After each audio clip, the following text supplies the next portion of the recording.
우리가 인생을 살다 보면 누구나 찾아오는 어떤 위기나 이런 상황들이 있습니다.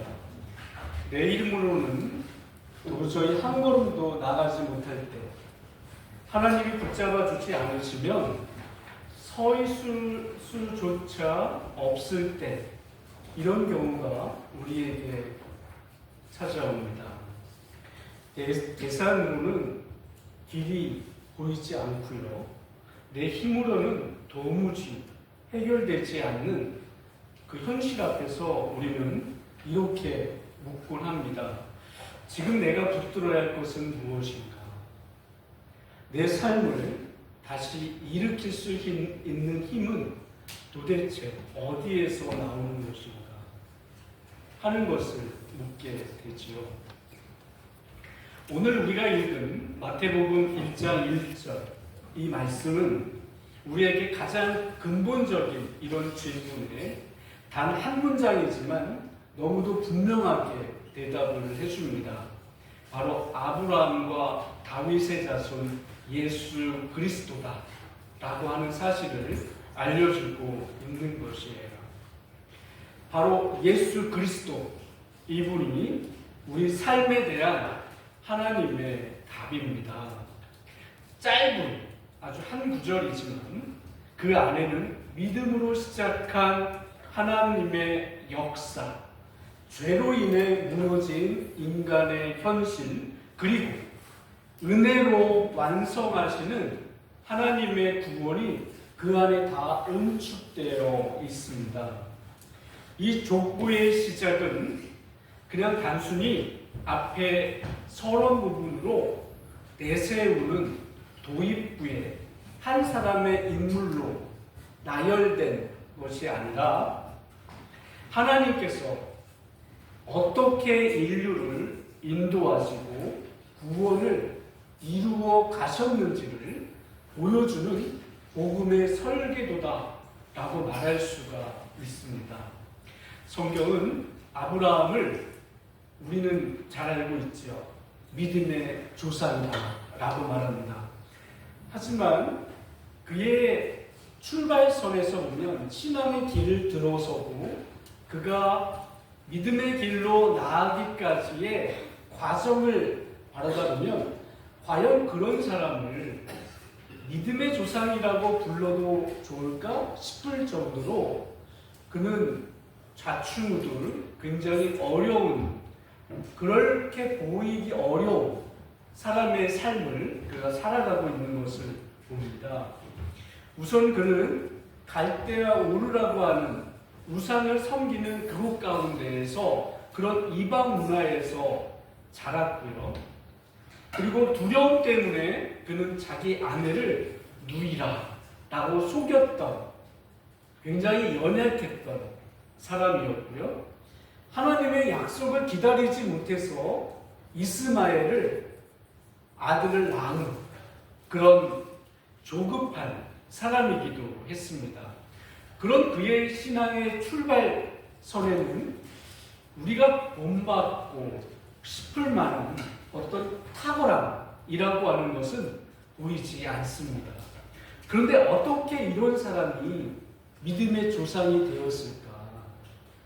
귀감이라고는 처음에 찾아보기 매우 어려운 사람인데 그런 사람을 어떻게 하나님께서 믿음의 조상이라는 단계로 이끄셨을까? 여기에는요, 그의 위대함에서 발견되지 않습니다. 하나님의 부르심 때문에 가능했다 하는 사실이에요. 성경은 이렇게 말씀합니다. 창세기 12장에서 여호와께서 아브라함에게 이르시되 너는 너의 본토 친척 아비 집을 떠나 내가 네게 지시할 땅으로 가라 라고 하는 말씀을 하고 있어요. 아브라함 믿음의 시작점이라고 하는 것은 아브라함 자신에게서 나오는 게 아니라 하나님으로부터 시작되었다라고 하는 것을 말하고 있습니다. 하나님이 먼저 그에게 찾아오셨고 그를 부르셨고 그의 인생을 일으켜 세우셨다라고 하는 걸 말하고 있는 거예요. 아브라함은 그저 하나님의 부르심 앞에 응답한 것밖에는 없습니다. 우리는 이것을 믿음이라 부르는 거예요. 믿음은 그런 면에서 보면 인간이 스스로 만들어낸 어떤 의지나 열심이 아닙니다. 하나님이 먼저 찾아오심으로 시작되는 관계, 이것을 우리는 믿음이다 라고 말하는 것입니다. 아브라함의 믿음이 시작될 수 있었던 이유는 그가 준비되었기 때문에 아니에요. 그가 원래 위대한 사람이었기 때문에 더더욱 아닙니다.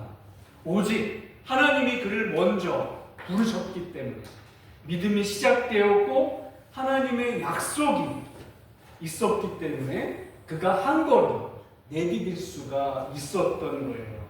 그래서 성경은 이렇게 질문합니다. 아브라함이 여호와의 말씀을 쫓아갔고 라고 말하고 있어요.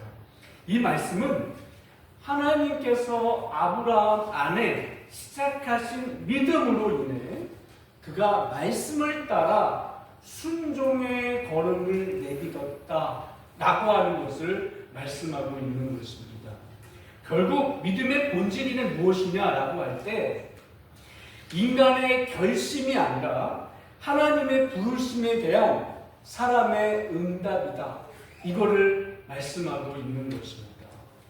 그렇다면 여러분, 은혜란 무엇일까요?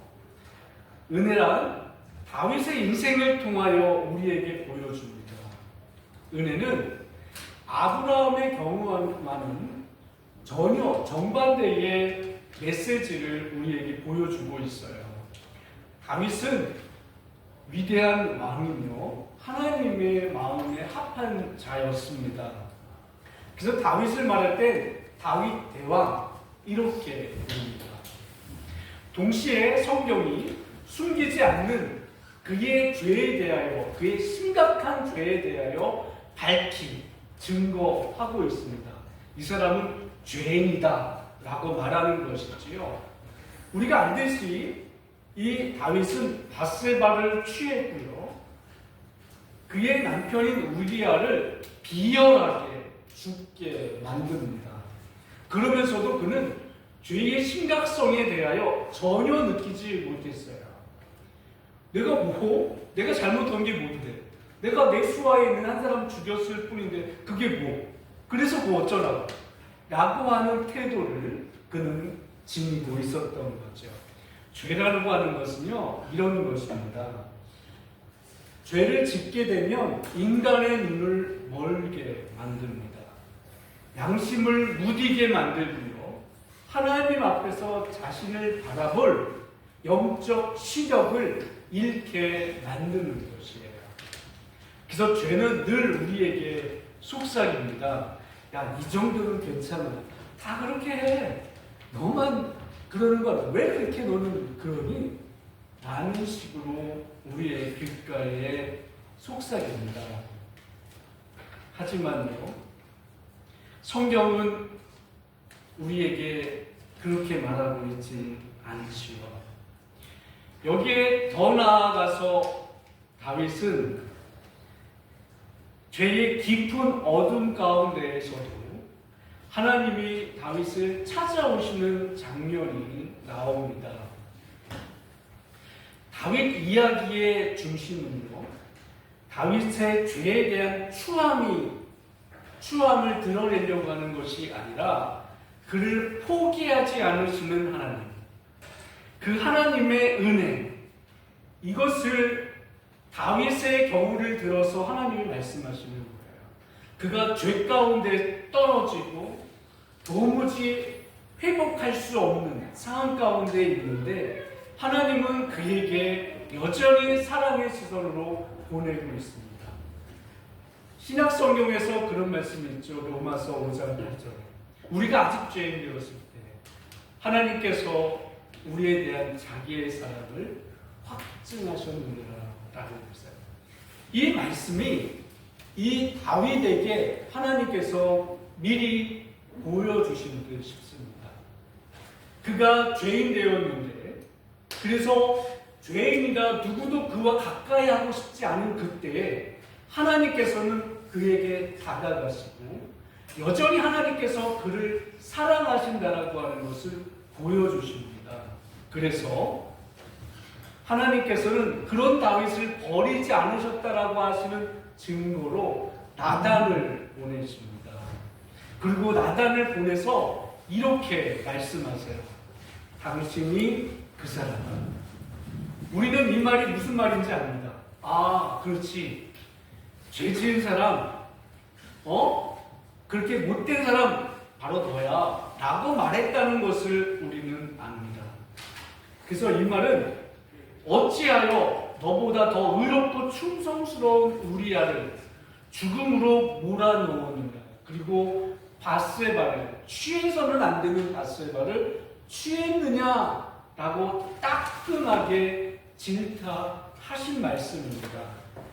근데 이 말씀은 단순한 폭로가 아니고요, 하나님께서 죄를 드러내시는 부분을 보여주고 있어요.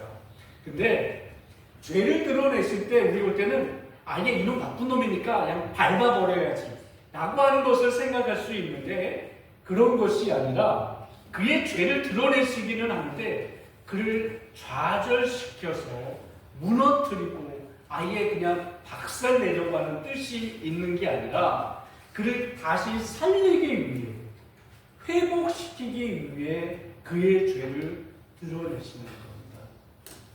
그 순간 다윗은 그야말로 무너졌습니다. 그리고 그는 통회하며 고백합니다. 시편에서 이렇게 말하죠. 하나님이 구하시는 제사는 상한 심령이다. 그가 바세바를 취하고 난 이후의 고백입니다. 다윗은 죄 때문에 끝난 인생이 아니었어요. 오히려 그는 은혜 때문에 나단 선지자의 그 책망 앞에 다시 시작된 사람이 된 것이에요. 하나님은요, 공의의 하나님이시지만 동시에 죄인을 일으켜 세우시는 은혜의 하나님이십니다. 굉장히 역설적이죠. 공의의 하나님이시면서도 은혜의 사랑의 하나님이다? 이게 어떻게 말이 되나? 아니, 네모난 동그라미? 이게 말이 돼? 말이 안 되는 것처럼 보이는데요. 하나님께서 말 안 되는 것 같은 모습에 하나님이 말을 되게 하십니다. 어디서 구체적으로 드러나느냐면 예수님의 십자가예요. 예수님의 십자가 그러면 우리는 생각을 할 때 죄인을 위해서, 죄인 대신해서 예수님이 지신 것이 십자가입니다. 그래서 예수님은 보라 세상 죄를 지고 가는 하나님이 양이 되셔서 죄인을 위하여 구속의 길을 따라서 죄인 대신하여 형벌로서 예수님이 십자가에 죽으셨어요. 이거는 하나님께서 공의를 이루신 겁니다. 그래서 하나님의 공의가 이렇게 무서워. 너희들 죄 지으면 이런 형벌을 당한다? 내가 내 사랑하는 독자 아들이라도 죄에 대해서는 철저하게 나는 이를 가너 라고 하는 것을 보여주시는 거예요. 그래서 우리는 죄를 볼 때 두려워야 돼요. 하나님은 죄 앞에서는 자비가 없구나. 하나님의 독생자마저도 저렇게 처리하시는구나. 두렵고 떨어야 되는 것입니다. 그 모습을 통하여 공의가 드러났고요. 또 십자가를 통하여서 하나님께서는 그 공의 이후에 죄인이 구원받는 길을 열어주시는 거예요.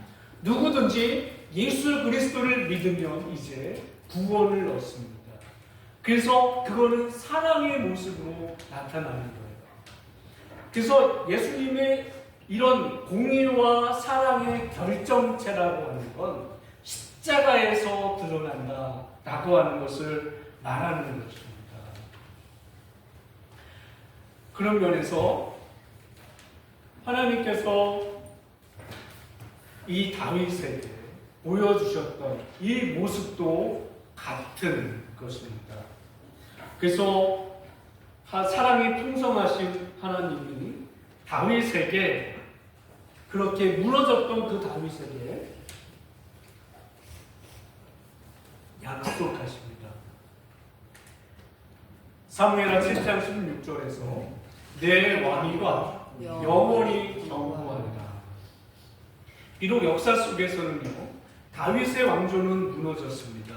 하지만 하나님의 약속은 결코 무너지지 않았어요. 그 약속은 마침내 예수 그리스도 안에서 성취되었습니다. 하나님의 은혜는 역사가 무너져도 무너지지 않습니다. 세대가 흔들려도요, 흔들리지 않습니다. 그리고 마침내 예수 그리스도를 통해서 완전하게 드러내시는 거예요. 여러분, 우리는 한 가지 중요한 장면을 깊이 생각해야 합니다. 여러분이 잘못했을 때 누군가가 이렇게 지적을 합니다. 목사가 그거에 대해서 잘못하셨습니다. 혹 그렇게 얘기합니다. 그때 여러분 어떻게 반응하시겠습니까? 참 쉽지 않습니다. 그 말 앞에서 방어하고 변명하고 피하고 아니면은 떠나려 할 것입니다. 근데요, 다윗 어떤 사람입니까? 다윗은요, 왕이에요. 왕이라는 말은 절대 권력을 가진 사람이라는 거예요. 그의 말 한마디에 사람의 생사여탈권이 좌우되는 겁니다. 말 한마디 하면 죽어나가기도 하고요, 살기도 하는 게 왕입니다. 세상 권세의 정점에 있는 사람이에요. 여러분, 실제로요, 성경에서 왕이 선지자를 향하여 쟤 죽여! 그래서 죽어나간 사람도 있습니다. 그게 요아스가 스가랴 선지자의 말 듣기 싫어서 야, 쟤 죽여! 그랬더니 돌로 쳐 죽였더라 라고 말씀합니다. 그게 역대하 20장 24장 20절에서 21절이에요. 한번 집에 가서 한번 찾아가 보십시오. 역대하 24장 20절 21절 딱 두 절이거든요. 그러니까 선지자라 그래서 생명이 안전 보장된 지위가 아니에요. 왕이 야, 쟤 죽여! 그러면 그냥 죽어나갈 수 있는 자리가 선지자입니다. 그런데 그런 막강한 권력 앞에서, 다윗 앞에서 나단 선지자가 말합니다. 당신이 그 사람이다. 이 한마디는 왕의 분노를 일으킬 수 있는 위험천만한 말이에요. 그 순간 나단이 목숨이요, 달아날 수 있습니다. 어떻게 된다 장담할 수가 없는 것이에요. 그럼에도 그는 하나님의 말씀을 붙들고 담대하게 선포합니다. 하지만 여러분, 더 놀라운 장면이 어떤 것인지 아십니까? 나단의 그 말 앞에 왕이, 절대 권력을 가진 다윗이 무릎을 꿇었다는 것입니다. 그리고 자기가 지은 죄를 인정합니다. 하나님 앞에서 그는 이제 가면을 벗습니다. 이게 은혜를 아는 사람의 모습이에요. 하나님은 바로 이 지점을 크게 보셨을 겁니다. 권력보다 회개를 선택하는 사람, 체면보다 진실을 선택하는 사람, 숨김보다요 드러냄을 택하는 사람, 하나님은 그런 마음을 귀하게 여기시거든요. 성경은 말합니다. 시편 51에서 상한 심령을 주께서 멸시하지 아니하시리라 라고 말하죠. 다윗이 진짜 위대한 이유는 그가 권력을 잡았기 때문이 아니고요, 죄를 지었음에도 하나님 앞에 돌아올 수 있는 길을 잃지 않았기 때문에, 권력자였음에도 그 지적 앞에 무릎을 꿇었기 때문입니다. 그의 회개는 그의 능력보다 더 크게 빛났던 것이에요. 그의 무릎 꿇음이 그의 왕자보다 더 귀한 것입니다. 그리고 하나님은요, 그런 그를 다시 세우시고 그의 가문을 통해 메시아를 이 땅에 보내셨습니다. 왜요? 하나님은 완전한 사람을 위해서 그 사람을 통해서 구원의 길을 이루시지 않고요. 은혜를 아는 사람을 통해 구원을 이루시기 때문에 그렇습니다. 그렇다고 해서 여러분 오해하지 말아야 될 거거든요. 다윗이 하나님 앞에 납작 엎드려서 하나님이 그에게 그렇게 은혜를 주신 거구나 라고 생각하면 성경을 오해하시는 겁니다. 그가 나단의 책망 앞에서 납작 엎드려 자기 주위를 내려놓았기 때문에 하나님의 은혜가 임한 것이 아니다는 것이에요. 성경은 언제나 은혜가 먼저이고 회개는 그 은혜에 대한 응답입니다. 다윗을 회개했던 까닭은 그의 양심이 특별했기 때문이 아니에요. 그가 원래 선한 사람이었기 때문은 또한 아닙니다. 하나님께서 나단을 보내어 다윗의 마음을 깨우셨기 때문에 그가 회개할 수 있었던 것이에요. 사무엘하에서 이렇게 말하지 않습니까? 여호와께서 나단을 다윗에게 보내시고 라고 말씀합니다. 이 말씀은 다윗의 회개의 시작은 다윗 자신의 결단에서 시작되지 않았어요. 하나님에게서 시작되었다라고 하는 겁니다. 다윗은 우리아를 죽이고 난 이후에도 밧세바를 취할 그 이후에도 자기가 잘못했다는 것에 대하여 잘 알지 못했어요. 나단이 찾아가서 네가 그 나쁜 놈이야 라고 말할 때까지 그는 깨우치지를 못했습니다. 그 말 이후에 내가 잘못했구나. 내가 죽인 놈이구나. 이 죄가 얼마나 큰가. 그때야 비로소 자기를 돌아보는 것입니다. 하나님이 나단을 보내지 않으셨다면 다윗은 어떻게 됐을까요?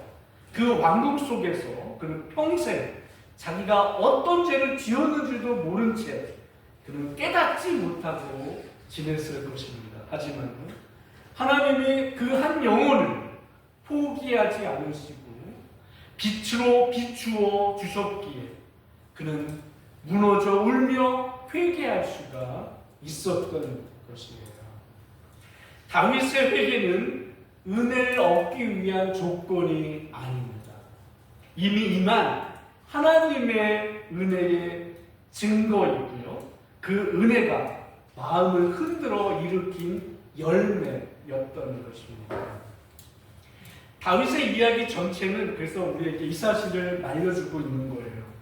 하나님의 은혜가 먼저 흘렀고 회개는 그 은혜에 대한 응답이었다라고 하는 사실입니다. 바로 이 지점에서 우리는 자연스럽게 마태복음 1장 1절로 눈을 돌리게 되는데, 왜냐? 아브라함의 믿음의 이야기, 다윗 은혜의 이야기가 모두 한 방향을 가리키고 있기 때문에 그렇습니다. 바로 예수 그리스도. 믿음의 시작도 은혜의 깊이도 회복의 완성도 모두 예수님 안에서 이루어졌기 때문에 그렇습니다. 아브라함의 믿음이 가리킨 분도 예수님이셨고요. 다윗의 은혜가 향한 왕좌도 예수님이셨어요. 성경의 모든 이야기가 결국 한 분을 향하여 흘러가는데 바로 예수 그리스도 그분인 것입니다. 이제 우리는 이해하게 됩니다. 왜 마태가 예수님의 이야기를 시작하면서 수많은 조상 중에서 굳이 콕 집어서 아브라함과 다윗의 자손 예수 그리스도의 세계라 라고 말을 하는지 말이지요.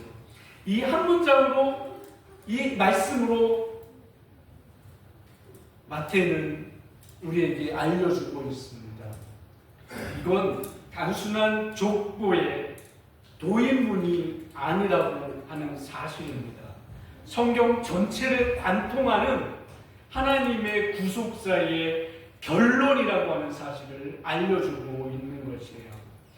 예수님은 아브라함에게 주시며 믿음의 약속을 완성하셨고 다윗에게 주신 은혜의 왕의 약속을 성취하셨으며 성육신하신 참 하나님이자 참 인간으로 오신 분입니다. 그리고 또한 아브라함과 다윗의 자손 예수 그리스도의 세계라고 하는 그 말에는 이런 사실을 또 하나 알려주고 있어요. 예수님은 100% 하나님이시고 또 100% 사람이라고 하는 사실입니다. 참 인간이 아니면 인간을 대속할 수 없기에 구속자의 자격을 가질 수가 없습니다. 예수님은 참 인간으로 이 땅에 오셔서 먹으시고 우시고 지치시고 유혹을 받으셨어요. 우리의 아픔을 실제로 그분은 느끼신 참 하나님이셨습니다. 그런 면을 들어서 말하고 있는 거예요. 아브라함과 다윗의 자손 예수 그리스도다. 우리와 똑같은 사람이다 라고 하는 부분을 이런 관점에서 우리에게 말해주고 있는 것입니다. 그리고 또한 예수님께서는 성령으로 잉태되신 분입니다. 근본 하나님이신 것이지요. 사람의 인생을 가지고 태어나셨다면 불가피하게 원죄를 가질 수밖에 없습니다. 하지만 예수님은 하나님으로 오셨기에 원죄를 넘어섰고 죽음을 이기셨고 우리의 구주가 되신 참 하나님이신 것이에요. 예수님은 두 본성이 한 인격 안에 온전히 존재하는 역사상 유일한 구원자이신 것입니다. 여러분, 아브라함과 다윗의 자손 예수 그리스도라는 사실을 마태복음에서 그토록 강조하는 이유는 아브라함의 믿음, 다윗의 은혜, 이 모든 게 예수님 안에서 완성되기 때문입니다. 그래서 예수님 안에서 믿음과 은혜의 이야기가 완전한 구원이 되어 우리에게 온 것이에요. 오늘 본문을 통해 우리는 두 가지의 부르심을 듣습니다. 하나는 우리도 믿음으로 한 걸음 내디디라는 부르심입니다.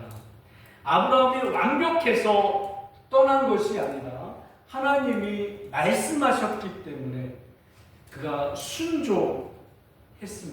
이것이 그의 믿음인 것이지요. 오늘 우리에게도 하나님이 말씀하십니다. 네가 가보지 못한 곳 가라.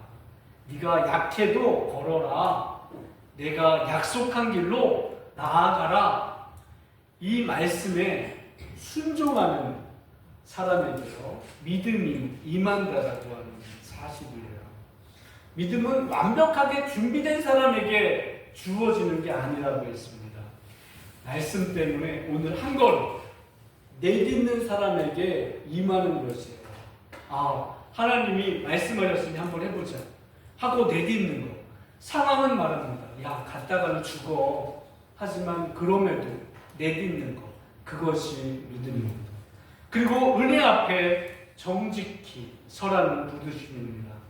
다윗의 회복은 그가 회개할 자격이 있어서가 아니라 하나님이 그를 포기하지 않으셨기 때문에 시작되었습니다. 오늘 우리에게도 동일하게 말씀하고 있어요. 죄를 숨기면 어둠이 더 깊어지고 죄를 드러내면 은혜의 빛이 쏟아진다 라고 하는 사실입니다. 하나님 앞에 내려놓아야 할 죄와 연약함을 은혜 앞에 솔직히 드러내십시오. 은혜는요, 노력으로 얻어지는 것이 아니라 회개를 통해 흘러나오는 하나님의 선물입니다. 사랑하는 여러분, 아브라함의 믿음도 다윗의 은혜도 그 모든 약속을 이루신 예수 그리스도도 한 방향을 가리킵니다. 우리에게 이렇게 말하는 거예요. 믿음으로 시작한 인생은 은혜로 서고 예수님 안에서 완성된다 라고 하는 이 말씀입니다. 우리가 어떤 길을 걷든 간에 어떤 순간을 지나든 간에 믿음과 은혜의 선율을 벗어나야지 않아야 이유가 있습니다. 우리의 인생의 마지막은 우리가 아니라 예수님이 완성하시기 때문에 그래요. 우리는 때로 좌절 속에서 이렇게 말합니다. 내가 일을 망쳤다. 이제 돌이킬 수 없다. 나는 이제 끝인가 봐. 이런 말을 합니다. 하지만 주님은 그때 우리에게 이렇게 말씀합니다. 아직 너의 이야기는 끝난 게 아니다. 주님인 내가 마무리한다. 라고 말씀합니다. 넘어졌어도 다시 일어설 수 있고요. 실패했어도 끝이 아닙니다. 하나님은 지금도 연약한 자를 붙드시고요. 지친 자에게 은혜를 부어주시며 예수 그리스도 안에서 우리의 삶을 새롭게 세워가십니다. 여러분, 오늘도 그 예수님을 붙드십시오. 믿음과 은혜의 줄에서 손을 놓지 마십시오. 주님의 손이 여러분을 인도하시고 여러분의 인생을 가장 아름답게 완성하실 것입니다. 우리 주 예수 그리스도의 이름으로 여러분의 삶과 가정과 그 모든 걸음 위에 주님의 은혜와 평강이 가득하시기를 주님 이름으로 축원합니다. 기도하시죠.